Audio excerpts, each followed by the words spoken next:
ಮರಿಯಮ್ಮನನ್ನು ನಾವು ಕರುಣೆಯ ತಾಯಿ ಎಂದು ಕರೆಯುವಾಗ ಅದು ಕೇವಲ ಒಂದು ಬಿರುದು ಮಾತ್ರವಲ್ಲ, ಅದು ಅವರ ಜೀವಿತದ ಆಳವಾದ ಸತ್ಯವಾಗಿದೆ.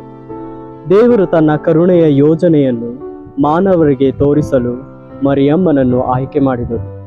ಅವರು ಯೇಸು ಕ್ರಿಸ್ತನ ತಾಯಿ ಮಾತ್ರವಲ್ಲದೆ ಕರುಣೆಯ ಮೂಲವಾದ ದೇವರ ಪ್ರೀತಿಯನ್ನು ಜಗತ್ತಿಗೆ ತೋರುವ ಸಾಧನವಾಗಿದ್ದಾರೆ. ಶಿಲುಬೆಯ ಪಾದದಲ್ಲಿ ನಿಂತು ತನ್ನ ಮಗನ ನೋವನ್ನು ನೋಡಿದರೂ ಮಾತೆ ಮೇರಿಯು ದೇವರ ಚಿತ್ತವೆಂದು ಸ್ವೀಕರಿಸಿದರು. ಅಲ್ಲಿ ಅವರು ಕೇವಲ ಯೇಸುವಿನ ತಾಯಿಯಲ್ಲ, ನಮ್ಮೆಲ್ಲರ ತಾಯಿಯಾದರು. ಅವರು ತನ್ನ ತಾಯಿತನವನ್ನು ಎಲ್ಲರ ಮೇಲೆ ವಿಸ್ತರಿಸಿದರು. ಇದೇ ನಿಜವಾದ ಕರುಣೆಯ ಶ್ರೇಷ್ಠ ರೂಪ. ನಮ್ಮ ಜೀವನದಲ್ಲಿ ನಾವು ಎಷ್ಟು ಬಾರಿ ಇತರರ ದುಃಖವನ್ನು ಗಮನಿಸಿ ಮಧ್ಯಸ್ಥಿಕೆ ವಹಿಸುತ್ತೇವೆ? ನಾವು ಕರುಣೆಯನ್ನು ಕೇವಲ ಭಾವನೆಗಷ್ಟೇ ಸೀಮಿತಪಡಿಸುತ್ತೇವೆಯಾ, ಅಥವಾ ಅದನ್ನು ಕ್ರಿಯೆಯಾಗಿ ಮಾಡುತ್ತೇವೆಯಾ?